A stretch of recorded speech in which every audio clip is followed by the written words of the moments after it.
Olá, meus prezados alunos. Eu cumprimento a todos os amigos e irmãos com a paz do Senhor Jesus Cristo. Nessa pré-aula, eu estarei mais uma vez comentando a lição bíblica do CETEC, Vida Cristã. Eu quero aqui apresentar a revista a vocês. É um excelente material teológico e pedagógico para a nossa escola bíblica dominical. E o escritor e comentarista desta revista é o pastor Josafá Batista Soares, pastor presidente da Igreja Assembleia de Deus em Ipotirama, no estado da Bahia. O pastor Josafá foi o fundador do maior congresso de escola bíblica dominical no estado da Bahia, na cidade de Camaçari, região metropolitana de Salvador. E é o fundador do CETEC, Centro Teológico de Educação e Cultura Vida Cristã. E depois da revista de estudos sobre João Batista, neste trimestre, como tema principal, estamos estudando sobre Absalão, lições atuais da comovente história de Absalão. E nessa lição de número 3, estudaremos o perfil ambicioso de Absalão, que se valeu de sua beleza física e carisma incomum para ambicionar o trono do próprio pai, o rei Davi. Bem, Absalão também se aproveitou das brechas administrativas do reino de Davi para obter êxito. Mas o que é ambição? Conforme frisou bem na lição o pastor Josafá, e segundo a visão de outros especialistas no assunto, a ambição está multifacetada, pelo menos em dois aspectos. Primeiro, a ambição normal, que é o desejo cotidiano de possuir o necessário para a própria subsistência. Segundo, temos a ambição do mal, que trata-se de uma ganância desenfreada, sem controle, ou seja, é o desejo ardente de possuir muito além do que o necessário. No hebraico, a palavra é shamad, que significa o desejo daquilo que não te pertence. No grego, a expressão é eruteia, que indica a ambição egoísta. Sendo assim, podemos definir a boa ambição como um desejo natural de se querer mais e melhor. Já na ambição maligna, a ganância é a ganância de uma pessoa que deseja muito mais e só para si. Nisso, a ambição maligna é o mesmo que uma ganância doentia que nos afasta de Deus e de sua palavra. Veja, em Lucas capítulo 12, versículo 15, assim está escrito: E disse: acautelai-vos e guardai-vos da avareza, porque a vida de qualquer um não consiste na abundância do que possui. Observe que esta passagem de Lucas é uma advertência de Jesus que vale para todos nós. E vale tanto para quem tem muito, quanto para quem tem pouco. Quando somos gananciosos, somos iludidos e escravizados pela nossa própria cobiça. Veja 2 Pedro, capítulo 2, versículo 19, assim está escrito: porque de quem alguém é vencido, do tal faz-se também servo. É trágico a vida de um homem que ajunta tesouro para si, a riqueza para si, e esquece da palavra de Deus. A riqueza que um homem deve acumular deve ser o serviço a Deus, a virtude e a generosidade, a bondade e o amor para consigo e para com o próximo. Veja Mateus 6,19. Assim está escrito: não ajunteis tesouros na terra, onde a traça e a ferrugem tudo consomem, e onde os ladrões minam e roubam. Portanto, Jesus está orientando aqui, dando a entender que devemos amar a Deus cuidar de nós mesmos e amar as pessoas. O Senhor Jesus, em Lucas capítulo 12, verso 16 a 21, está ensinando sobre o perigo da ambição e da ganância. Por isso, proferiu a parábola do rico insensato. E nessa parábola, ele fala do homem que, querendo estocar mais recursos, derrubou um celeiro e reconstruiu outro ainda maior. Aqui Jesus está chamando a atenção para o fato que parece não ser percebido pelas pessoas, que é justamente a questão de que o homem quer muito para si. E nenhum homem pode cruzar a fronteira da morte levando qualquer um desses patrimônios. Ele ainda dá a entender de que a ganância é uma loucura e uma grande perda de tempo. Veja em Eclesiastes capítulo 5, versículo 15, assim está escrito: como saiu do ventre de sua mãe, assim nu tornará, indo-se como veio, e nada tornará do seu trabalho que possa levar na sua mão. Diante desse texto, podemos ver bem clara a regra bíblica de que não há transferência de patrimônio para o outro lado da vida depois da morte. Na verdade, a única coisa que podemos levar dessa vida é o histórico e tudo o que praticamos aqui. E esse histórico de ações, a Bíblia vai chamar de obras das mãos. Veja Apocalipse capítulo 14, versículo 13, assim está escrito: e ouvi uma voz do céu que me dizia: escreve, bem-aventurados os mortos que desde agora morreram no Senhor. Sim, diz o Espírito, para que descansem de seus trabalhos e suas obras os seguem. Ainda em Apocalipse 20, versículo 12 ao 13, assim está escrito: e vi os mortos, pequenos e grandes, que estavam diante de Deus, e abriram-se os livros, e abriu-se outro livro, que é o da vida. E os mortos foram julgados pelas coisas que estavam escritas nos livros, segundo as suas obras. E deu o mar os mortos que nele havia, e a morte e o inferno deram os mortos que neles havia, e foram julgados cada um segundo as suas obras. Perceba que esse texto bíblico chama a nossa atenção sobre o perigo de que muitos, no afã de quererem ter sucesso e riqueza, esqueceram-se do compromisso com Deus. Vale lembrar que não estou aqui fazendo apologia para que ninguém não prospere e não busque crescimento financeiro por meio de seu trabalho honesto e empreendedorismo. A crítica bíblica aqui é o amor ao dinheiro, conforme Paulo vai ensinar em 1 Timóteo, capítulo 6, versículo 10. Perceba que a cobiça e a ganância desenfreada pelo consumismo e pelos desejos carnais eram as mesmas práticas dos povos pré-diluvianos. E esses elementos foi tido como um sinal que antecediam o dilúvio das águas julgadoras do juízo de Deus. E também não é mera coincidência que esses mesmos sinais sejam vistos nessa sociedade que também antecedem a volta de Jesus. E isso, quem diz não sou eu, o próprio Cristo quem disse isso. Veja Mateus capítulo 24, versículo 37 ao 39. Assim está escrito: e como foi nos dias de Noé, assim será também a vinda do Filho do Homem. Porquanto, assim como nos dias anteriores ao dilúvio, comiam, bebiam, casavam e davam-se em casamento, até o dia em que Noé entrou na arca. Note as expressões comiam, bebiam e davam-se em casamento.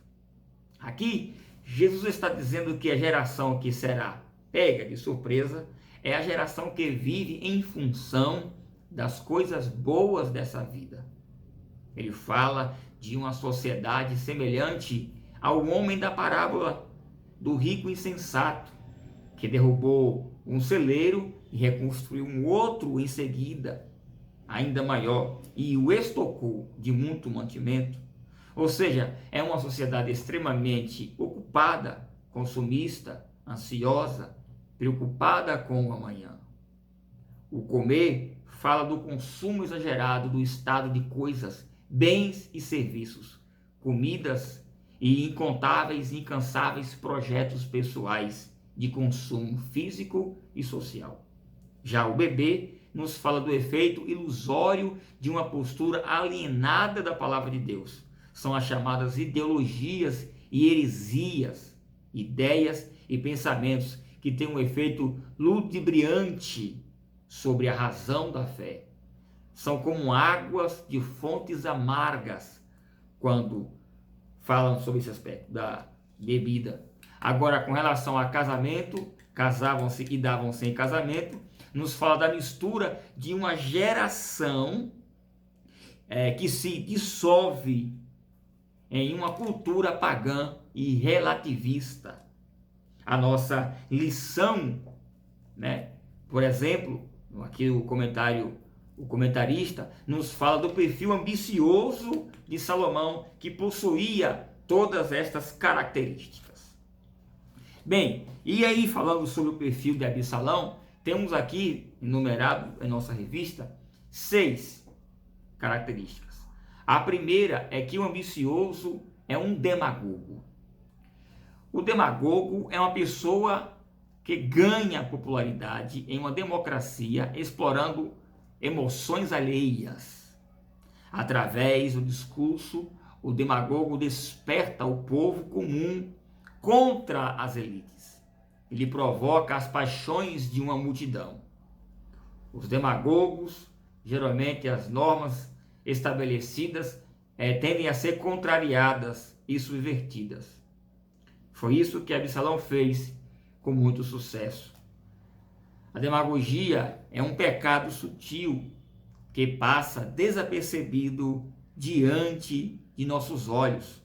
Inclusive, nós mesmos podemos ser um demagogo e não nos damos conta de que estamos praticando tal pecado, subvertendo leis e subvertendo princípios que já foram por muitos estabelecidos. Segundo, todo ambicioso é um traiçoeiro. A traição é a irmã gêmea da ingratidão, porque todo traidor é alguém próximo com quem se compartilhou ou conviveu por algum tempo em algum momento. A Bíblia nos fala de muitos traidores que agiram por causa da ambição, tais como Labão, o tio de Jacó, Geazi, o servo do profeta Eliseu, Alexandre, o latoeiro, que se levantou contra o apóstolo Paulo, e o famoso caso de Judas, ao trair o Senhor Jesus por 30 moedas de prata. Enfim, apenas alguns dentre vários outros exemplos de traidores ambiciosos registrados na Bíblia. Veja o que Paulo diz na segunda carta a Timóteo, capítulo 3, versículo 4 ao 5. Assim está escrito: traidores obstinados, orgulhosos e amigos dos deleites mais do que amigos de Deus, tendo aparência de piedade, mas negando a eficácia dela. Destes, afasta-te. Partindo para o terceiro tópico, das 6 características, No caso, a terceira característica, todo ambicioso é um escandaloso. O ambicioso não se importa se as suas ações irão promover vergonha e desrespeito à casa de Deus, ou até mesmo machucar e envolver as pessoas que em nada têm a ver com seus projetos de ambições. Para o ambicioso e obstinado, os meios justificam os fins. E é bem verdade que o evangelho também sofre com aqueles que dão péssimo testemunho. O povo de Deus não está livre dos escândalos promovidos por aqueles que são movidos pela sua ambição provocando verdadeiros escândalos. Mas para os que promovem escândalos a causa do Evangelho, veja o que o Senhor Jesus disse em Mateus capítulo 18, versículo 7. Assim está escrito: ai do mundo por causa dos escândalos, porque é mister que venha os escândalos. Mas ai daquele homem por quem o escândalo vem. Quarta característica: o ambicioso é um conspirador.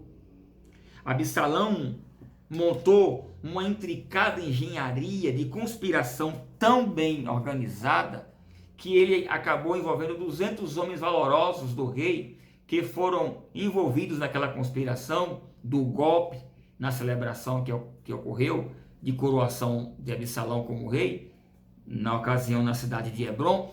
E esses homens, esses 200 homens, segundo o texto, né, de 2 Samuel capítulo 15, verso 11, diz que eles foram induzidos e envolvidos em sua simplicidade. Veja, assim está escrito, 2 Samuel capítulo 15, verso 11. E de Jerusalém foram com Absalão 200 homens convidados, porém iam na sua simplicidade, porque nada sabiam daquele negócio. Perceba que estes homens foram envolvidos, eles foram levados, engoldados na conspiração de Absalão contra Davi, ainda que eles mesmos não tinham a intenção, o interesse em se opor ao rei. Aqui fica uma grande lição para a gente.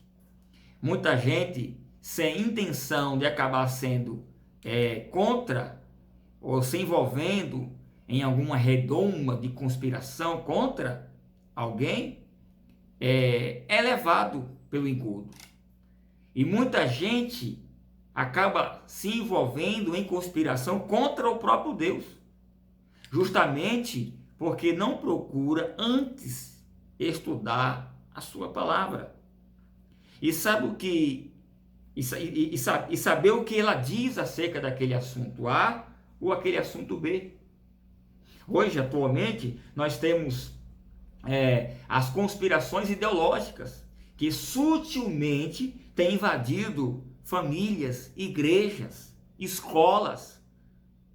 A mentalidade cristã está envenenada com esse engoldo do espírito de Absalão nesses dias atuais.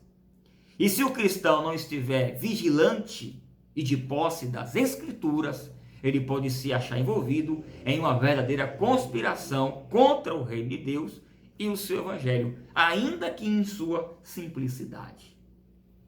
E só para citar alguns, temos aqui vários exemplos de movimentos que se infiltraram em nosso meio e muita gente, por desconhecer a palavra de Deus, tem sido engoldado por essa conspiração. Por exemplo, o movimento feminista, a relativização do divórcio em nosso meio, a promoção do aborto, a discussão humanista da aceitação das práticas homossexuais dentro das igrejas, apologias a ideologias de gênero através de linguagens não binárias, a teologia da libertação e da prosperidade e tantos outros que temos por aí. Quinto, o ambicioso é um usurpador. Usurpador. O usurpador é aquele que usurpa, toma o lugar de outra pessoa. Esta é a filosofia de Satanás. E todos os que o seguem só vivem buscando tomar o que é dos outros. Mas é importante que se diga que no reino de Deus ninguém pode tomar o lugar do outro, porque Deus é o justo juiz da sua igreja.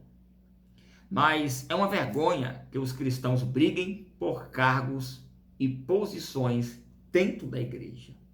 Porém, os verdadeiros cristãos não fazem isso, porque sabem reconhecer o valor do próximo.